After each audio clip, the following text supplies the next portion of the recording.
we'd have people, you're always taking my job away, you're taking my job. I'm like, I've been hiring for years. Like, where are you? We're not taking anyone's jobs because there's not enough people to do the job. That's right. You guys do 3D sheet metal forming for cars. Or everything. And I think it's amazing. It's going to give a lot of people that aren't necessarily full-time builders, like home builders, that kind of stuff, a lot of opportunity to make some really cool stuff.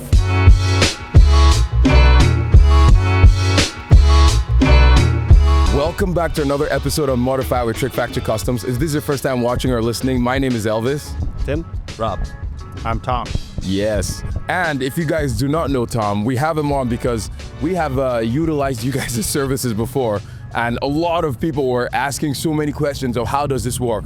And you're gonna explain it exactly what you guys do, but we've been following you guys for a long time. You guys do, if you guys followed our YouTube or our series on Instagram when we're building flares, essentially wide body flares for a Mustang, we had them sent out to you guys to essentially, and we're gonna dive into the process, but I just wanna give a summary. We sent it out to you guys, so we scanned the car. After a lot of processes that we're gonna talk to you, sent the file out to you guys, and essentially you guys 3D, what do you even call it? 3D metal digital sheet formed flares for this car, which is mind-blowing. So essentially the machine goes around and it makes a two-pack. We're gonna talk about all of that, but essentially you guys do sheet metal forming, 3D sheet metal forming. Correct. Or for cars. Or everything.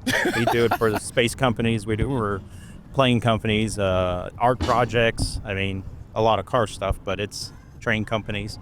So yeah. It's pretty well versed. So we just wanted to have you on to hear it from the horse's mouth, as they say, that can dive into the process of how this all works, because it is fascinating. The first time we heard about it, we were like, this is not real. This sounds like some sci-fi stuff. So yeah, you guys can talk about it since you guys had more involvement in the process, but it is pretty amazing seeing how it all works. Yeah, it's been a great path. Yeah, so for us, like I've been following you forever and I've seen a lot of your work, and then once we saw that and we saw I don't know where we had seen the machine, it was on a YouTube video or something, so we right away, of course, we were fascinated. And then once we saw that you were using it, it kind of legitimized the process, so then we followed it deeper. But then since using it, it's like we got completely roasted, like this, right? Like just lit right up on the internet. And it was like, I thought it was just like the coolest thing in the world, and it alleviates a lot of stress, moves projects along. So it was like all these factors that made us decided, because even based on the expense, it's like I can spend 2 weeks doing this, or I can put the money over here, do that, and be doing this, and ultimately get the customer's project out faster. So you having the history of building, I don't even know how many cars, it's what made you transition into that? Because like the heat that we got is like, oh, you guys did this because you suck and you can't fabricate and blah, blah, blah, blah. So absolutely not. I mean, what led me to it was having a shortcoming of employees, and you know, for 5 years now we've had a 2.5 year waiting list, but that waiting list is there because I can't find enough sheet metal shapers, mechanics, all that stuff. And the sheet metal shapers is really harder to find, I think, than anything, because it's a tiresome craft. You got to really work hard at it. You got to keep practicing at it, even when you're not at work. You know, you got to keep thinking about it. And Bobby Walden a couple years ago talked about this company in California, and so I reached out to them, but they wouldn't sell any machines. They would just sell the process like I am. Yeah. And so that made me dive deeper into the internet for like months. And I found this company, Figure, and went and had a meeting with them and talked to them. And we bought their first 2 machines.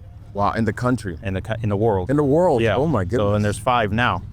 And it took us 8 months to make them work how we needed them to work. You know, with the way it was discussed. I mean, our gaps, and you know, tolerances we wanted were a lot tighter. So it took a long time to get refined to a point where we felt comfortable putting a product out. And now, since then, we just keep getting better and better. And we have a huge update coming next month that's gonna like make it even probably 10 to 20 times better. It's hard to imagine, because the process is already, I mean, the product that you're already creating with these machines is already quite amazing. So it is a viable option for so many people. It is incredible, and I'm really glad that we took that chance and went with this, you know, at least this one time, and I know for a fact we'll be doing it again. Yeah, I mean, we've built 3 bodies for a coach builder at another shop, and they'll be out next year, and they continuously, every time they got something coming up, because it's just making their work so much faster. I mean, Mhm. they can So focus on fast. other things. They get, these aluminum bodies from us, and then it just, we've been on a lot of wide bodies that are sent to Australia, and it's just, the processes get better and better and better. And both the machines are running all the time, all week long. And Wow. and now with this new change next month, the difficult things with those machines has been low crown panels, which is even hard. Low what? Low crown English panels? Low crown, yeah. Because you got to go deep into the table, and the table's only so deep, so you got to break it up into more parts, etc. But that's gonna be a big change for us now. That's pretty exciting. Yeah. Yeah, for us, like the flares came in pieces, and then there was still some welding and planishing and some stuff. But I mean, the bulk of the heavy lifting was already done, so it put us way ahead. Right. So, but yeah, I think, in my opinion, I think it's amazing. It's going to give a lot of people that aren't necessarily full-time builders, like home builders, that kind of stuff, a lot of opportunity to make some really cool stuff. Yeah, people that don't have the skills to, or the equipment, Yeah, the and equipment part anybody of can it. weld and maybe planish with a hammer and dolly, and that's what you really need. We had a guy earlier this year, he started a company solely based on our parts. Oh, wow. Yeah, it's called You Chop It, and we'll chop a car in the computer from a scan of an original, Okay. and then he sells chop kits. He just did a 36 sedan to a 36 three-window chopped. Wow. Amazing. That is so amazing. I'm so excited for this time that we're involved in now in the industry, this technology, all these potentials. Really, really exciting time. Just to hear something like that, it's just another version of that. That's what's so cool. Yeah, because even though when we make those files, we can also create the buck.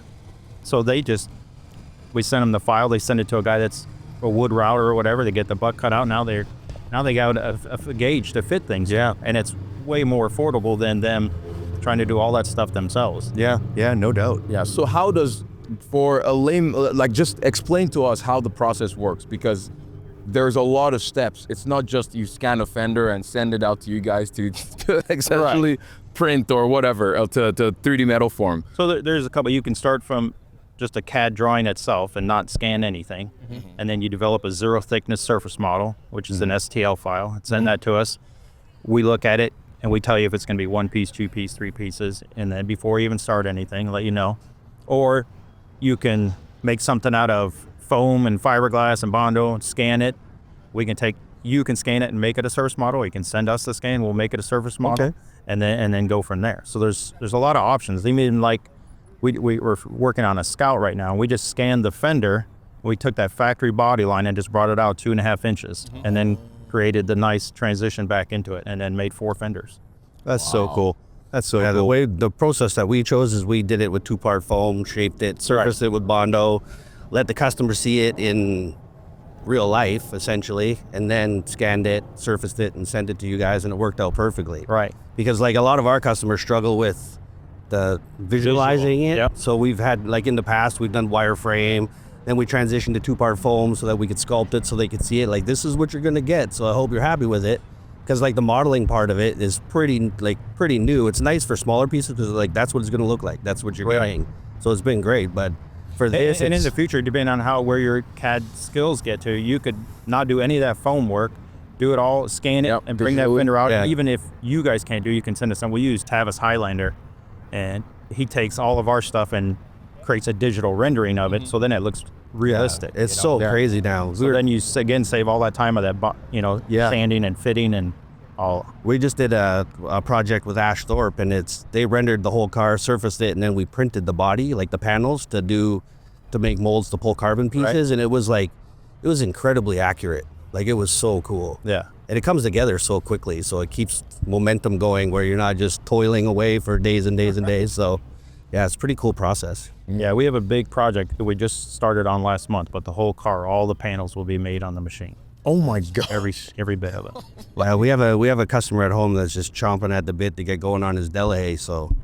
So we showed him the process. He's like, "This can't be real." I was like, "We just did it. The pieces are here. Let's do it." Right. So he's excited because traditionally he's been into like a lot of Bentleys and sort of English cars, and then the timeline for that kind of stuff, because it's almost like a gate kept sort of thing. So it's like you got to sell it to this guy, and it's going to be 18 months. Right. And it's like, he's like, these things are just killing me because I get so much money tied up, and those, yeah, you got to have real money to play with that stuff. But they're like 3, 4, 5-year builds. So he's like, if we can shave a couple of years off this body, Exactly. he's like, we're ahead of the game. So We've done 2 Delahaye's already. Oh, no way. Yeah.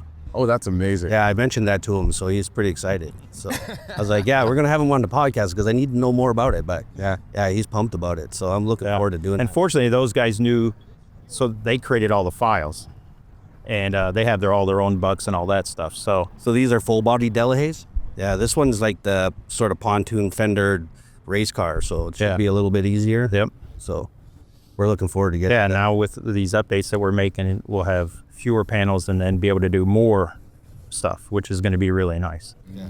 We've been asking for this for 1.5 years, so we finally got But that's cool though, that, I mean, because it's also a tremendous expense on you guys' part too. Yeah. But that's cool that they're still updating, because some of these companies that you buy new to market items from, there's no updates. Like that's it, you buy it and then that's it, done. And I'm fortunate to have my guy Cody that runs the machines. He is very persevering and very dedicated, and he pushes it to the limit without destroying anything, you know. So it's between him and Viddy, they're rocking and rolling all day long. It's awesome. Wow. Yeah, So- sorry, no, you Yeah, we've got in on the front end of a bunch of, the latest and greatest machines, and now they're coat hangers and Oh yeah, I've placed $100,000 paperweight. we got a couple of those things. So we're like, when we looked at that thing, and I don't know what the number was, but it was there's a healthy investment there. I was like, oh, maybe we'll just wait and see how this goes or something. Yeah, you guys are the guinea pigs, so to speak. Yeah, no, we have been for everybody, and and a lot of people are still struggling that do have the machines, and they call us. And as much as I like to share stuff and stuff like that, we have a huge investment. Yeah. I mean, if they came to us and say, hey, we'll give, can you pay? We'll pay you. Like, but they just want all the secrets right away. And it's like, We've had that in the past where we were the first, and then we basically became the tech department for the company that supplied it. And it's like, finally we're like, no, we can't do that. And then you're an asshole. right, exactly. So and it's coming all out of your pocket. Yeah. It's like their customers are calling us directly, like, I'm having this problem. You're like, well, call them, man. Don't call me. I'm not getting any kickbacks over here. So Yep. So did they tell you all the shortcomings of the machine before you bought it, or was just like, we made this, here you go? No, they presented it in a way that to them, they didn't understand how sheet metal works. Like they thought, okay, it can be off this much, you're gonna push it and screw it. Well, we don't do that in industry. If you push it here, it's gonna move somewhere else. Yes. Also, we gotta have a close tolerance, and we gotta not make sure the metal doesn't get too thin towards the edges, so we're always working at that, and that's why we pre-trim all our parts and we scan them after we trim them to make sure that they're within a tolerance zone. So I think that's critical and important as well. Yeah. And so in this whole process, what you talked about, because it's not, you just don't have it's not a normal machine operator. So for the guy that you guys have, he has to understand, I guess, how metal works. Is he a body guy? Is he a metal guy? Like what are his qualifications? He's been a fabricator welder, like a chassis guy, and he's been around cars and then around computers and build wood cabinets and stuff, so he understands CNC controls. So, but I think it's more the passion. If you're passionate about something, you might have a longer ramp up phase, but you'll figure it out. It's the desire to want to get to the end goal. Yeah. And that's critical with any job you're doing. Yes. You got to want to have that desire to finish something into a level that's acceptable. Yeah. So I imagine you spend a lot of time, probably in the beginning, sort of telling them how metal moves and all that kind of stuff, because it seems like it would be a big part of it. Because I imagine there's a lot of failures, especially when you're doing the deep stuff. And yeah, there was a lot of failure with Springback. So you'd cut the panel loose and it would roll up like a burrito. So, yeah, that's not a good sign. Like it gets out of the machine, it looks beautiful, and you start cutting it out and it just... Oh. So we developed our own post-processing that eliminates all of that. Wow. Yeah, because when I was getting into, I'm still relatively new to fabrication, but learning all of this stuff from them, I know about Springback. But back in, before I knew anything, I'm just like, oh, for example, you bend a piece of metal and that's it. Or like you bend a cage, like if you're making a cage, right, you just bend it to the radius that you see and that's it, not accounting for Springback. Right. And he's like, there's some degrees of Springback there, or there's some Springback because the metal is in a state of tension. Yeah, even when you chop a car, you cut that last piece, it moves. Yeah. You're like, oh. Yeah. So Yeah. it's critical to control that, and we've just changed how we program the machine better and better each time. We don't just accept one level and just keep striving to make it better. But like we used to do panels in an hour and a half, and now some panels we're taking 6 hours. I see. The outcome is tremendous, like night and day difference. Yeah, sheet metal is so much more complicated than things like tubing and whatnot. When you're forming sheet metal, there's a lot of things going on. Yeah. Like understanding and like in pursuit of like trying to make it better every time. Yeah. Yeah, absolutely. And it's critical because we want people to be happy with what they're receiving, and also understand and not be like, oh, you guys don't know what you're doing. You're cheating or whatever that stuff is. Yeah, like I gotta talk to that part of it, like, because you're basically an OG. So what's the feedback been from all these people? Because you get a lot of people, it's like, because we've done some like 3D metal printing and stuff like this on this Bentley and some other, just like dabbling in a bunch of different things to try all these processes. And it's like these people's, like, now it's lost all of its soul. There's no soul in it. Oh, yeah. It's like, I don't know, you're still putting so much blood, sweat, and tears into this, and effort and time, and it's just in a different way. That the end, we still have the same connection with it. Right, and those panels don't magically attach themselves to the car. Yeah, so yeah, that's kind of where my argument goes, you know, in favor of the digital forming is like, you still have to know how to work the metal to be able to even attach to the car, to the project, whatever it is. Right, and we had a booth here for 2 years, and we'd have people, you're taking my job away, you're taking my job. I'm like, I've been hiring for years. Like, where are you? Like, I got a job right now. You want to come? Yeah. And it pays well, and I have insurance. I'll pay your insurance. I'll pay your retirement. Like, and then they walk away. You know, we're not taking anyone's jobs because there's not enough people to do the job. That's right. Every high-out shop in the country world is hiring. That's why we've had to lean so much into technology. Right. We call it our robot army, because like there's just nobody to do those jobs. And then of course they get mad that, you know, or it's because you don't know what you're doing. Yeah. But that's the other side of it, is like, but for me, I'm just seeing more cars being finished because these people aren't, like, you know, getting in over their heads, and they have opportunity. They can reach out to all these different people, and a lot of it is like they can see their project through the end in the computer. Right. And for us, we can show customers, like, here's a render, this is what we're building. We can, like, we have an in-house designer that we sort of put with customers, and because we struggled with stuff, so that's why I'm part of the Fabricators Union. I follow all your guys' comments. I'm not a big contributor, but it's like all these problems that these guys seem to face is based on not knowing what they're making, like, or having the customer know what you're making. So now that we've paired them with that, it's like, okay, figure out everything you want to do, what it want to look like, what your expectations are. And we're finding that process alone is taking like 3 months. Right. Because a lot of it is they just know what they don't want, but they don't know necessarily what they do want or how it's going to work together. And then, of course, if we took everybody's ideas of, you know, their inspiration, we're like, get some inspiration together. If we put it in one car, Yeah, it's terrible. ooh, man, it's horrible. Yeah. So it's like, you know, they got pictures from an Aventador and an Escalade and a Navigator, and they're trying to put in a 60s muscle car, and you're just like, where am I going to put all this stuff? Yeah. Like, you know, you never questioned why your console's this high in your Escalade. It's like, that's where all the shit is. Right. So, And I really stress that with customers. Like, we have a big planning phase, and the only reason why we do that is so we're not doing things 2 or 3 times. And it saves us so much on the back end, because we have clear goals set established. And then we have clear renderings done for each part that we're going to do. Yeah. Because we do everything. We do, you know, the metal fab, we do fabrication, we have interior, we have a body shop, we have CNC machine shop. Yeah. We make our own headlights, taillight. I mean, we do everything. So it's like, it's critical that they understand our capability, and then where they land inside that, and what they want. You know, they change colors and stuff, but we really don't want to make major changes through the project. 'Cause even though some customers are willing to pay for it, it kind of defeats the team as well. You know, oh, here's the doing tools, we got to change this, and they get, you know, like. Yeah. When you're changing like a goal, you know, in the middle of something, it doesn't just change one thing. It changes a multitude of things, and as well as, like, you know, like you said, like the mindset of your team, like all of these people, they're all fixed on one thing. Like, you go home at night, you're thinking about how you're going to execute tomorrow, and if that changes, now you just disrupted that flow. Right? It takes the wind out of their sails. I mean, it's like playing a baseball game, and halfway through, they're like, "Oh, we're going to play 20 innings today." Well, no, it was 80 to 90 degrees outside, and they're dying. So that pregame planning is crucial. Exactly. Crucial. Yeah.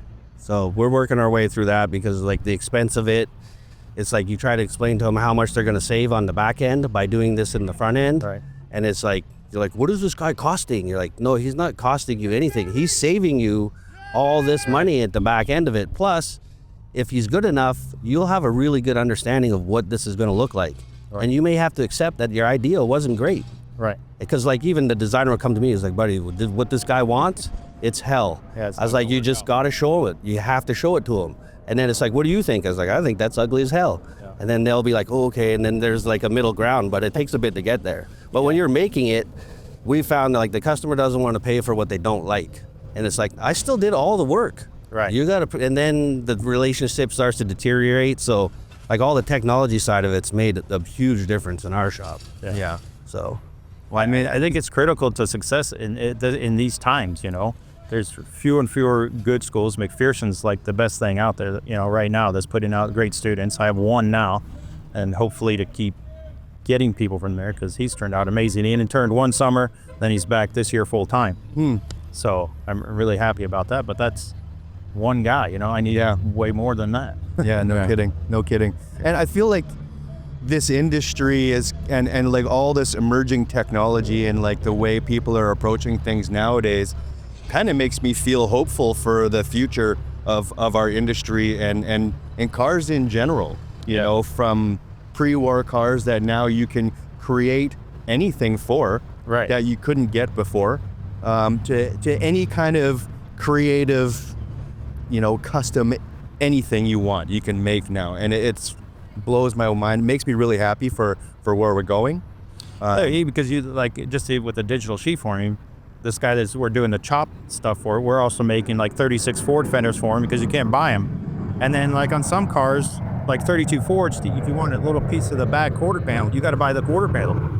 So now we're just making the corners, so we're selling it to him and he's going to sell them. I mean, but he doesn't have to order 1,000 of them or 100 of them, you know. And he can start with 20 if he wants, whatever it works out. And then you're not buying stamps and dies and, you know. The turnaround time is pretty quick. And you don't have to shelve any of this stuff. You can just load her up and send it. Yeah, it's super cool. What you guys are working, you know, and constantly developing with the digital sheet forming is amazing. Great product. Make it available for everybody to use and create. It's so great.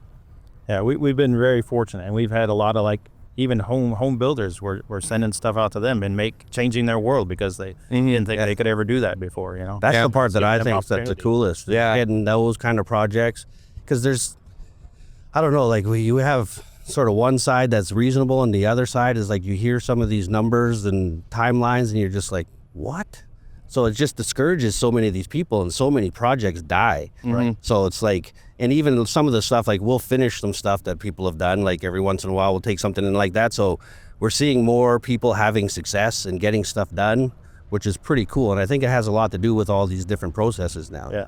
And we have customers where it's like we can do things almost to an OEM level now, and they're just, now they want to do everything. Right. So the amount of work is crazy. It's like they'll supply me with parts, I'll put it on. He's like, what's with those brackets? I was like, I don't know, they came with the thing. He's like, those are hell, why don't you make something? I was like, well, I didn't know I was just supposed to go through this whole thing. So it's been really awesome that we can clean like a lot of little in and out stuff. So it helps with, you know, cash flow and different things. And it's pretty cool because you can really dial things in now pretty easily. And then sometimes you can almost create a product line on that. Well, we've spun off stuff. It's been great. It's like now we got the CAD file, and it's like, our customers have been great with a few things, and I think you got some inquiries on some parts that we did, and it's like, hey, can I get one of those? And they call the customers like, you know, what's your feelings about selling this to this guy? And they're pumped because it's like, oh, somebody wants what I have, that's awesome, yeah, go ahead. Right. Not fill your boots. Like if you can make money, that's tremendous, because you're like, well, you paid this much, now I can sell it to this guy for this much, so I hope it doesn't hurt your feelings. He's like, no, I get it, do your thing. So And people have asked that about us too, just like with your car. When you did all that stuff with your flares, people were asking me, hey, I want to buy a set of those flares. I'm like, we don't own those drawings. They do. You got to contact them. And that's how it works. We don't, unless we create it, then we don't own it. And the customer owns it. So that's pretty cool. Up for them to sell and decide what they want to do with them. So we always give them first right of refusal, and so far everybody's been cool with us selling little bits and pieces. So Yeah, so it's been pretty awesome. that's good. Yeah. So But what does it look like with your investment in it? Because you have one guy on it, but when did you decide and was like, okay, this thing is finally good to, we're talking about investments. When did you decide, okay, it's finally good to actually sell out my, like the services you guys have, Right. and put it on actual cars? Because I'm assuming, again, we mentioned before, but you probably had a certain amount of failure. And how did you balance that with, because you guys are a shop first, like Right. you have to turn out customer projects, all of these things. And so what was the balance like with that? Well, that company it's completely separate. I mean, it's in one of my buildings, but those two guys are completely separate from mine. And we just didn't let anything go until we were happy with it. That was 8 months of failures, but still paying salaries, still paying for material. Yeah. You know, and when we order the aluminum that we use, we got to order like it's 100 sheets at a time. You know, Oh my gosh. at $450 a sheet. Yeah, that adds up very good. You know, you know, and you got to be careful with aluminum too, because the longer it sets on the shelf, the harder it gets. You know, and the temper increases. So you got to balance that as well. You got to be running stuff and Wow. letting it just sit on the shelf. Wow. such a cool process. So I got to assume that anybody out there listening, watching, if they're interested in having you create something for them, you would probably be able to, like, you know, navigate all the choices, like the realistic choices that they need to make in order to, like, have a finished product. Like you're talking the aluminum, like, what grade of aluminum do you use? How thick should it be? You know, and you would be able to, like, okay, this is what you got going on. This is, I would assume, you would do all those things to sort of make sure that the end result is exactly what was intended. Yeah, absolutely. And our website kind of tells them what we can do and can't do. Yeah. As far as, you know, forming and the aluminum, which is odd. It was even odd to me, you know, because I've done, before we had the machines, all this handwork, we always use 3003, 814. Well, that's too hard. Oh, Really? Really? So even 1100 series is too hard. So we use 6061 0, Oh, which weird. is strong enough to handle the forming process, but soft enough to be formed. Yeah, so I mean, because, like, basic understanding is typically you'd hear 6061, you'd be like, oh, okay, it's gonna good machining quality aluminum, like you would never form with that. Right. But the zero is Zero the temper critical is the key. part of it. Yeah, Yeah, it's very hard. interesting. Hard to find. Not your local warehouse won't have it. You know, we get it from Kansas. I think they have one now in Georgia, so it just depends on what their stock supply is. But yeah, it's not easy. Yeah, that is so interesting. So I'm still learning about sheet metal and all of that, but do you have to anneal that then or no? No, because it's dead soft to start. Okay. Wow, that's amazing. And then when we're done with it, it comes back to like a 5 temper, 4 or 5 temper. So then it has all its strength back in it, and it's strong. Yeah. Wow, that is so Yeah, cool. because I remember watching a video. You created a whole body with the Brian Fuller team. Right. Like, I remember watching. That was so crazy. I was glued to it. And I remember seeing 6061, and I was like, hey, buddy, the 60, what? Yeah, even when Because I didn't realize that zero temper was the significant part of it. And when we brought it all up there to those guys, and all these fabricators were looking at it, they're like, well, how are we going to weld that? It's too strong. Yeah. I'm like, no, you know, we ran some stuff through a wheel, through a planishing hammer, all that stuff. And it's just a process of learning. But I mean, we did that car together so fast, and we didn't even work an 8-hour day. You know, we started at 9:30. We take an hour lunch to go visit another shop or something like that, and we quit at 4:30. That is You had seen that. I heard nuts. somebody else mention that, but like when we were watching it, I was like, this has got to be like an overhauling episode where it's like everyone's working through the night and busting their asses, and then maybe it was you, or it was like, no, we were working like normal days, just doing our thing. I was like, wow, yeah, that thing's a monster. Like, that's a huge car. Foot long, and it's massive. And I think everybody that came in it anticipating they're just going to get wore out through the week, and no, we were just enjoying it the whole time, having fun. It's so cool, Elvis. You'll have to throw a link to that video for people to watch it. 'cause So for people that don't it's know, crazy. can you tell us about what the car is and what you guys did? So it's called the Fleetwood, but it actually started out as a Hot Wheels. Like, took Wow, this okay. and scaled it to full size. Wow. And then Brian Fuller came up with a project, and when he found out that we had this technology, that's what drove it. So we created the buck, sent it to him. He had the whole buck cut out up there, And then we formed half the panels, and the company, they formed the other half of panels, and everything worked, right? And then we just all met up and got it done in a week. You must have had like a ton of 5 feedback. days. You had all the heavy hitters there. What was their feedback on it? They are all impressed with it. I mean, like the low crown stuff, I explained to them, like the machine just doesn't make that, So like Foos and I wheeled out some door panels because they were really low crown, and some of the hoods are real flat and long, so they did that. But it's just learning how to work with it. But overall, the process went really well because of just how fast we could put everything together. Learning how to weld it, what rod to use, that kind of stuff. It's such a cool project to watch. Yeah. So, and he just told me last week that he ordered a chassis for it. So hopefully. You got just the body and there was no chassis. Okay. What's he put in it for power plant? He has, when we were there at the show, he had a guy up in Indianapolis sent him Because it was something wild, but V16 L. V16, that's right, yeah, V16. It's like that car needs that. Oh my gosh. Yeah, so there's a place up in Indianapolis that build those motors. So Nice. That is so awesome. that'd be perfect for that car. Yeah, that's cool that thing is going to come to real life. So Yeah, and it's good with Brian heading it all up because he has that drive and the industry behind him and stuff like that. got the So it's a lot of fun. personality for it. Yeah, Absolutely. Yeah. Yeah, we talked to him a bit here last year when we were doing podcasts in the same spot. So it was like, I think you guys were just about to start, or maybe it just finished. No, we hadn't started yet. Yeah, he probably hadn't started yet. I think he was talking about how everybody was coming together and going to get down on it. So Yeah, we had the model on display in our booth last year. yeah, I think I talked to you there, and you were having teas and pains at that time. Yeah. Because I remember. Yeah, I remember coming and talking to you for a bit. Yeah, that was last year, right? Because I remember you were telling me that you had this conversation and you were all fired up. So that's when we started like, okay, we gotta start thinking about this, and that was kind of the beginning. So I remember. Yeah, I'm glad we got to follow through on it. And Yeah, I think it's growing a lot. Like I said, we do a lot of work for a lot of shops. They're keeping it to themselves, and that's fine. I mean, I don't. well, we did get beat up a bit, but I was like, I don't really care. I think it's such a cool process. Is it a guy that actually does the work? Well, that's or the is it thing. a Like small based on investment? most of the comments are like, okay, based on your comments and the casualness of it, I can tell you've never built anything in your life. I actually recently had one where I was like, said exactly that. I was like, based on the casualness of your comment, I can tell that you've never made anything ever. So maybe you should get out in the garage and make something. Yeah. And See what it takes. he's like on it.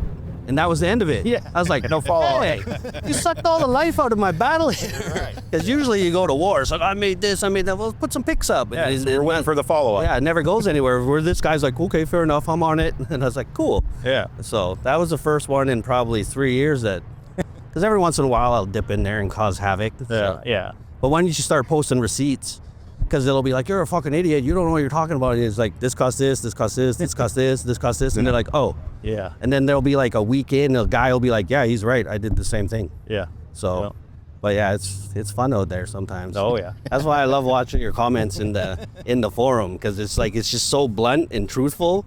Because everybody will be like, blah, blah, blah. And you're just like, you probably did this, this, this, and this. And that's the result you got. And I was like, that was what I wanted to say too. Yeah. But I'm not that guy, so I can't, I'm not far enough into this to be causing that kind of shit in this particular group. So maybe one day. Awesome. But yeah. Yeah, I think that's pretty much it. So Right. yeah, thank you Appreciate so you guys. much Thank for you. coming on. Yeah, we just wanted to hear a little bit more of the back end of what goes on behind the scenes at Saltworks and how you guys come up with all this wild stuff. And so, especially with all the comments we got of our previous videos. Right. So if you guys do not know or do not follow Saltworks Fab, you guys need to.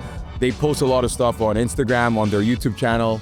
And so with that said, thank you guys so much for listening, for watching. Thank you for coming on. Yeah. I look forward to doing the next one with you. Yeah. It'll be fun. Same here. Yeah. Yes. And so with that said, see you guys later. Bye.